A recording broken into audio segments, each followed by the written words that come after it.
All right, well, we are here at the 4th annual Murderecords garage sale with Chris Murphy. Thank you for taking the time, sir. Yeah, the first one we did, we just kind of like opened up the vaults, tried to get, get rid of some of those Rabbit CDs. And the second one was, I think we had never heard the end of it and sort of never heard the demo of it. Yeah. That was a kind of marquee item. And then last year we had the Smeared box set, and then and Peppermint, I guess. And then this year we have Pursuit of Happiness, Bootleg, B-Sides Volume 3, yep, and a double record of all of the sort of pre-Sub Pop Hardship Post. That was extremely expensive, a giant risk, but we'll see how it does. We'll see, if we can not lose money on it, then that means we can do maybe other things like that. There are other records or little compilations we can come up with of stuff from that era. Yeah, you guys have been talking about a B-Sides Part 3 for a while. B-Sides Part 3, yeah, it's a long time coming, as they say. And it's kind of, what is it, 2003 to 2011? The truth of it is, like, most of this stuff is good. Only a couple duds, up to you to decide. No, it's fine, it's great.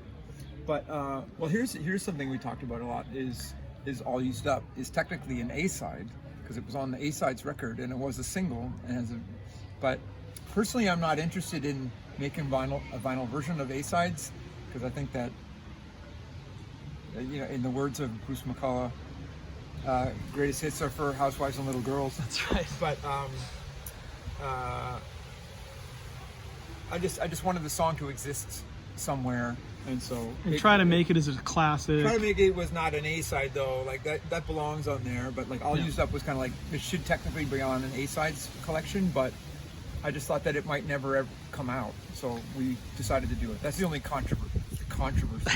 And I'm very excited to have those. I thought I was ready for you and Tell Me Something I Don't Know. Yeah, those released really in this manner. Lost to time. Yeah. Those were like only ever on the Japanese version of the A-Sides record. Right. And Top J and Top Chris there. And the only thing really that exists after this, that's like, if you're doing the math for, I think is Act Your Ages. I think is the only other thing that is kind of like a non-album track. So we'd like to get a fourth one of these done. Yep. But we don't have the material yet. So we have to keep feeding that in order to have a fourth. So this means that the band has to exist now for... Yeah, so we need to exist for another like 15 years or something like that. Great. And do other things. And I have another secret. I don't know if you've clocked this. Do you know the color scheme thing that's going on? Oh, so we got green, orange. This is blue. Yeah. Are you saying like what would be next in line? Yeah. Do you already Would it know? be red or some variation of that, like a pink? Yeah, it's the pink. It's basically we're doing the color schemes that are on the A-Sides record. It's like I'm green. Oh, on the cover. Okay, yeah. Patrick is the squares. Awesome. Yeah, so this is the J square. I didn't catch that, but that's awesome. And yeah, so that means we have to have the fourth one. Yeah. Or we've done it all for nothing. Oh my God. Unless this is the fourth one, because it's kind of this kind of color. Yeah. And this is I'm buddies with Mo. I'm friends with all of them, but Mo is my good friend. Yeah, Highwayman. And, yeah, through the Trans-Canada Highwayman. And one of the things, these guys don't, unlike SLOAN, like they don't control their catalog the way we do. Right. So it was just a fun little project. It's limited to 300, but it was just something to sell to them for cheap, to sell off stage, and just something to autograph kind of thing. Totally. And we're fans, and it's just like, whatever, it's a cool thing. We like this little bootleg series. We've done three SLOAN bootlegs before, and they use the language of these 70s and 80s bootlegs, where it's just like an 11 by 17 piece of paper wrapped around, and we use I've been saying risograph, but I guess it's a risograph. It's basically just like a fancy photocopier that you can use colored ink. Looks great. And yeah. The Hardship Post, I know, was a labor of love to put all that together. Yeah, so this is the Double Deuce. I don't know if you've ever heard of that. That's there was a kind of like the club, the Cavern Club of Halifax in that time. And this is Sebastian, Lipa, Mike Pick, and Matt Clark. And they came to town from St. John's and they kicked all our asses, and they were a fantastic live band. This first bunch of songs it was a cassette that they put out called Mood Ring, and then Sugarcane. It's the same sessions, but that was like on a single on a label called Mag Wheel.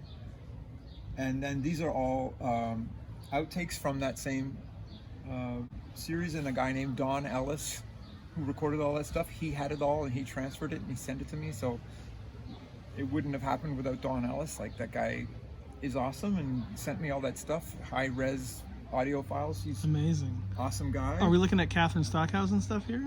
These are Catherine Stockhausen's pictures. The side C is all it was called Hack. It was a Murder Records EP called Hack, all side C. And then side D is the Murder Records Why Don't You and I Smooth Things Over 7-inch. Yes. And then these are all demos of 3, 4, and 6 are all songs that ended up on the Sub Pop record, but that are all different versions. And Sharp Teeth is something they re-recorded that they had on their first Mood Ring, but it's nice to hear the difference. This is very Nirvana, and this is their kind of like leaner and meaner kind of new wave kind of sound that they developed as a trio.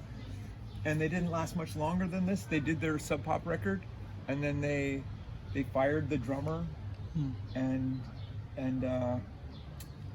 they don't even speak anymore. They don't have a relationship anymore. So it's sad. So I contacted them all separately and said I wanted to do it. There's not going to be very much money at the end of it, but they were, Seb was saying just send it to like a women's shelter or something if there's any profit. Wow, awesome. But I guarantee you there won't be much profit. But it's just such a cool item. Great document. It's a great document, and it's if I can not lose money, it's a good proof of concept to doing other projects like that for different groups that we like. Fantastic. Well, speaking of, not to be annoying, but other, we're on the release day here, but do you see anything down the road where you're like, oh, I'd love to do that? Maybe another SLOAN Live or another band's reissue. Like, were there any bands that you think of now in retrospect and like, oh, I wish they were on Murder, that kind of situation? Yeah, like, well, the first thing on the list is the stuff that came out that just as Murder kind of shut down. So like the first Flashing Lights record, which we did do on Murder Records a couple years ago, the Thresher Clayton Park record, like when those came out in '99, it was just kind of like we couldn't help them. But we loved them, and I wish that those were in the family. Yeah. But Sonic Onion, they did a reissue of the Clayton Park, and they did it well. So I'd love to do that on Murder Records, but there's kind of no point. It's been done. Yeah.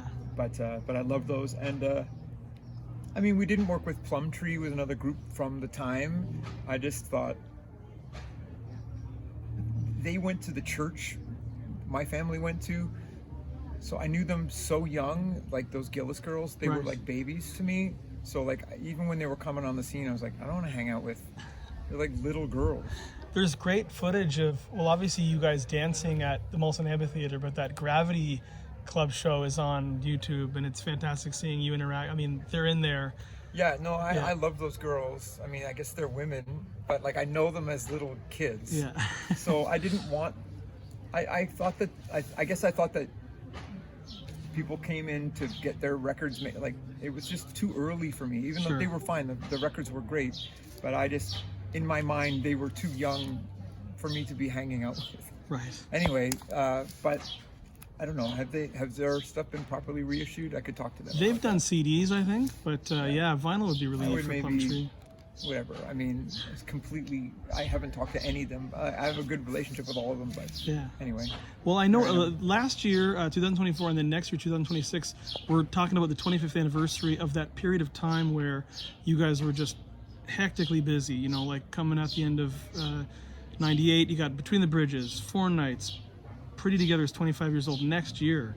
So just thoughts on perspective on that time versus now, and thoughts about potential celebration for those releases. Well, maybe like something like a side door concert, or we haven't done proper anniversaries of anything. We I guess in 2016 we toured One Chord to Another, which was technically 20 years then. Yeah. And now next year is 30 for One Chord. So, wow. Should we have a One Chord show next year? Maybe, I don't know. But as you know, like, we're trying to make new records, and I like celebrating the past. And this takes a lot of time, and but whatever. It's all stuff I enjoy. In my mind, so we've done all of our records that went gold in Canada have box sets now. Yep. So that's 4, the first 4. So I kind of think that the next 3 could all get box set treatment, but that means that I don't want to make single records of those things until that's done. So then that means that, if we did them in chronological order, that means that action-packed single vinyl won't be available for 15 years. Like, it just seems ridiculous. But if we do stagger new records and reissues, that's how long it's going to take. Yeah, well, you've always got new fans coming on board. Like, I was talking to people in line today who have only seen you guys just in the past couple of years, So I've even seen relationships starting in line. People like young kids meeting up over their love over SLOAN. Yeah. So I'm sure they would appreciate that kind of stuff. Well, even like Woodstock, like, I think that at least 3 or 4 people were conceived in this lineup. We still at this garage sale where I just, it's the diehards who come, and they have everything except for like the 3 latest things. Yeah. Like a guy like you, these are your purchases, and this is all you wouldn't have. Right. But there are still, like, we still sell One Chord and Twice Removed at this thing. Yeah. So, awesome. So we have most of the stuff is in. There are some records that are out of print, and we're trying to spin all the plates, new records, cash flow, and the time it takes. I think we're doing as good a job as we can. You mentioned album 14 a moment ago. Yes. Anything you can share about that at all? That people who might be expecting it, like a timeline, or any comments you have about? As far as I know, it's complete. Is that correct? Record's finished. It'd be out. I've been told end of September. We try to. It doesn't matter to me, but I want to be playing shows in October, November. Awesome. So we'll have to do some practicing in June, I guess, to sort of get these things up to speed, because it's harder to get everybody together in the summer with kids out of school and stuff like that. Yeah. And I think we'll release a couple songs ahead of the record, so like I think that could be coming as soon as June, like the first kind of like, not single per se, but just like, here's a song. Yep. I think the plan is to try to roll out 4 songs before it comes out, I think. Amazing. And you're a busy guy. Any thoughts on plans B, C, and D right now? Like, is that in your mind? Well, I forget what I call Tons Plan B, I guess. They're chronological. Okay. And then Highwayman Plan C, Anyway Gang Plan D, Solo Act Plan E, and other secret stuff plans. Yeah, whatever. But Highwayman is super fun and easy, and like all we need to do is make a covers record. Yep. And then we can keep doing that. It's fun and easy. But it was a pleasure seeing you guys a little bit ago in London, and the show is a blast. Yeah, the show's a blast. Steve Page came by here today. I wasn't expecting that. Mo came by. I was expecting that, but skipped the line and made some purchases. That was kind of lame. He's local. He's from this area. So. He's local. We're selling his record. I gave him. What number did you get? 12. That's pretty good. Hey. I gave Mo number 1. Nice. Jay and I took 2 and 3, and the rest of Mo's band gets 4 through 7 or whatever it is. I got an early one there. Awesome. Yeah. Well, cool, man. Well, thanks for taking the time, yeah, all the best with the rest of the day here. And I know you've got solo shows and Isn't stuff. there I'm sure. like a SLOAN cast in the can? Anything about Japan or anything? Or is that Yeah, happening, or- hopefully by the time this Let's go. airs, Who do yeah, I we're gonna blame? get that Ken? out. What's that? Who do I blame? Ken? Blame Ken. He always blame Ken. Yeah. Classic guild nerd. What a guy. He's probably golfing right now. Ew. Chichi Rodriguez over there. Or Chai Rodriguez. Chai Rodriguez. That's the one, yeah. Thank you for knowing that. But okay, great to see you as always, and thanks again for taking the time. We really appreciate it, man. Love SLOAN cast. It's the Coke of SLOAN podcasts. Thanks, man. Awesome. All right, well, have a great one, dude. I'll see you soon. Take it easy.